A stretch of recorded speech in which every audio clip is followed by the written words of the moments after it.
In this video, we're going to determine whether a function will be linear or nonlinear by looking at it in a table, graph, or equation form.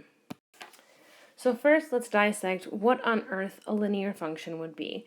And hopefully, you're already looking at this word linear and seeing that the word line is encompassed in the word linear. So when we're talking about a linear function, we're talking about a function that creates the graph of a line. So when looking at a graph, it should be pretty easy to tell if it's linear, because if it looks like a line, it is in fact a linear graph. So here, if we're looking here, a line looks like this.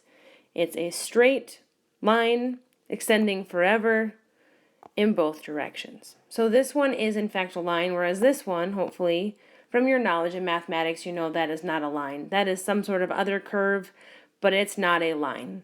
It is not straight, it is not continuing forever in both directions. It is a little more complicated than that. So when we're looking for a linear function, we are looking for a line shape. Now here we have 6 different examples of a function, and hopefully you're already starting to determine which one is linear and which one is not. So looking at A, that one isn't a straight line, so this one is a non-linear. In B, you can see you have a very, very clear line extending forever in both directions. This one is a line, or this one is linear. C, we see the same thing. We see a line extending forever in both directions. This one is, in fact, linear. Here, this looks kind of like a line, but it looks like a line that came down, took a turn, and then went another direction. Lines cannot bend in any way, shape, or form.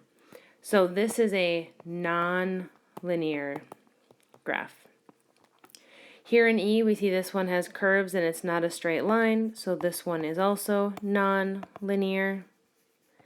And then down here in F, again, it kind of looks like D, where it's a line that comes, changes direction, and then keeps going forever in one direction. But again, because this bends, this is a non-linear graph. So looking at it visually is pretty easy. You're looking for a line with no bends, that's straight, that extends forever in both directions. So now that we've mastered looking at linear functions and graphs, let's take a look at them in tables. And both of the below tables represent a linear function. So what we're going to do is we're going to look at the patterns that we see down there and see if we can determine a consistent pattern that we could maybe identify or help us use to identify a linear function. So here when I look at table number 1, what I notice is that in my x values, I'm constantly adding 1. So I'm adding 1 to the x values each time. Down here with the y values, what I notice is I'm constantly adding 4. So this pattern of the repeated addition is really what's used to help us determine a linear function. What a linear function will do is it will have repeated addition for both the x's and the y values as you're finding various points. So here we can see that for all x values we add 1, add 1, add 1, add 1, add 1. Here we add 4, add 4, add 4, add 4, add 4, add 4. So that repeated addition is in fact a pattern we're looking for when we're looking for a linear function. Then down here in the second example, what I notice is up here we're adding 1, adding 1, adding 1, adding 1, adding 1. Down here we're adding 5, adding 5, adding 5, adding 5. So if we repeat this, and we add 5 again, we go to 1. Add 5 again, we go to 6. So essentially in the table what we can do is we can identify a linear function from a table if we're consistently adding or subtracting the same number to find x values and same number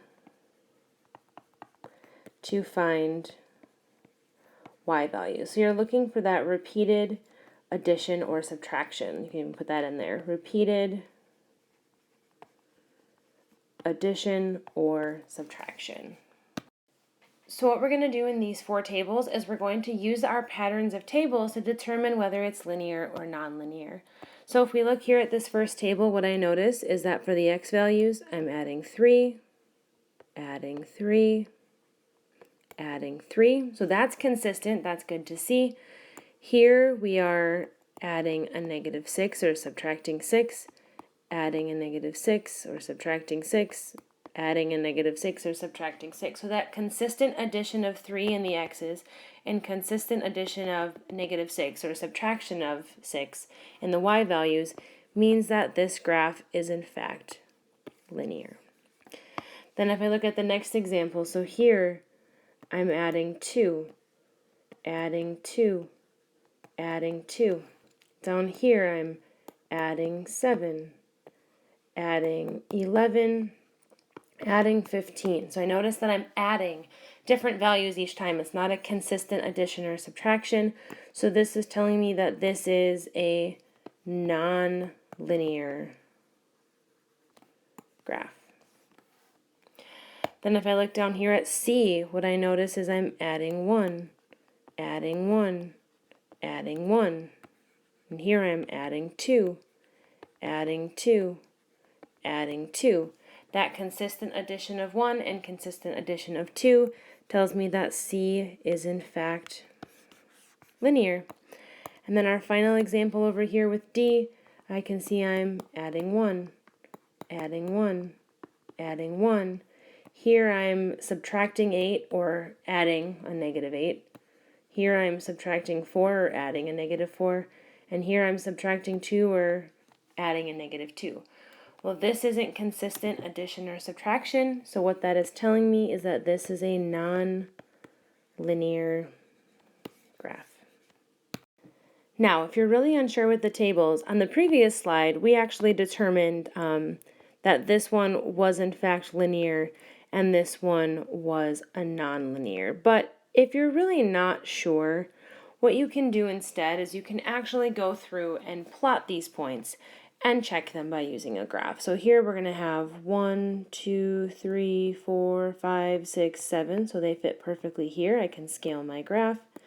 Then I notice that my points need to go to 35. So here I'll do 5, 10, 15, 20. We got to 25. We'll go up a little bit. 30, 35 is up here.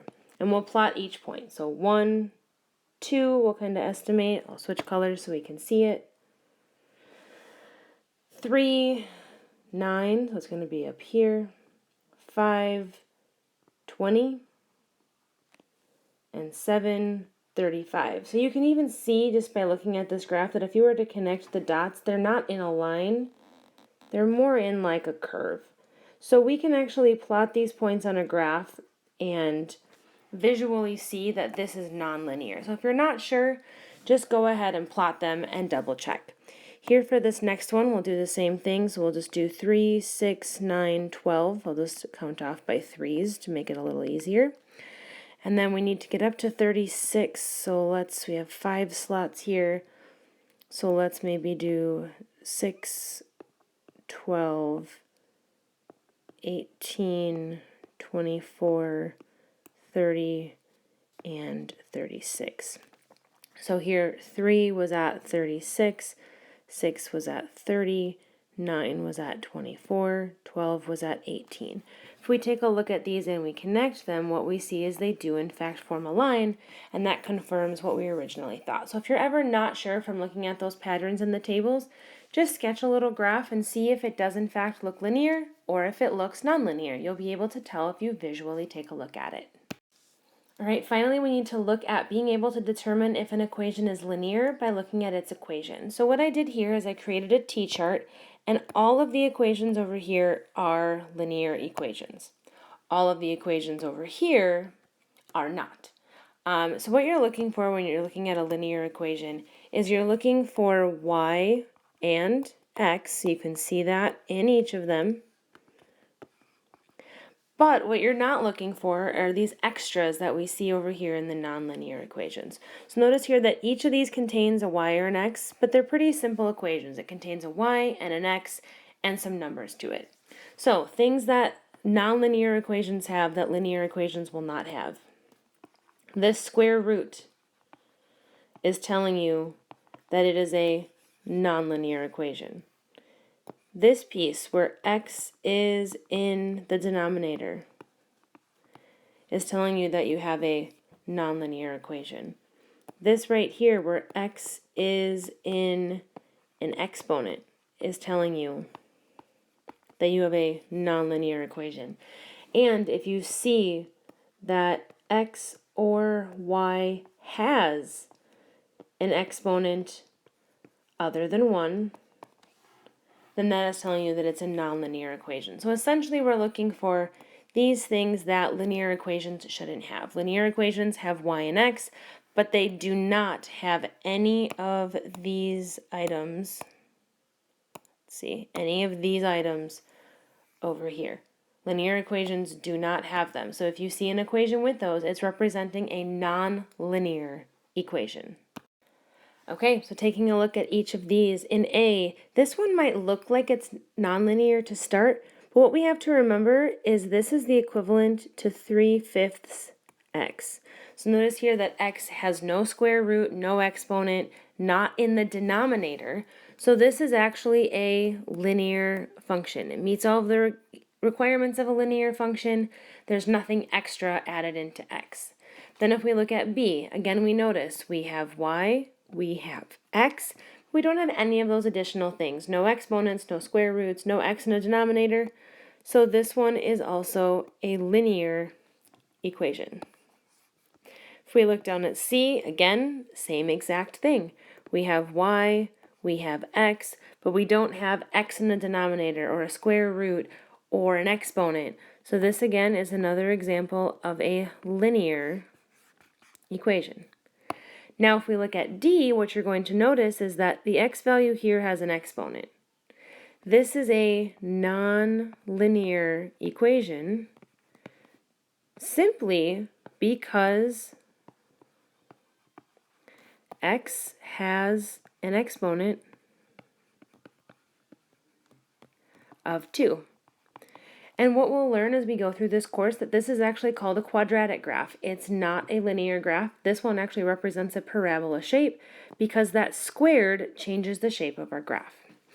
Then down here in E, what we notice is that x is trapped underneath a square root. So again, this is a non-linear graph because x is underneath a square root. That's an issue. This is actually called a square root graph. And then over here in F, what we notice is that x is in the exponent. And again, this is a non-linear function because x is in the exponent. And this will actually create something that's called an exponential graph with an exponential shape. So you're looking for those items that make it not linear. It can't have an exponent for the variable, it can't have a square root and a variable underneath it, and it can't have the variable in an exponent. In addition, you're also looking for situations where maybe x is in the denominator. That's another big no-no as well.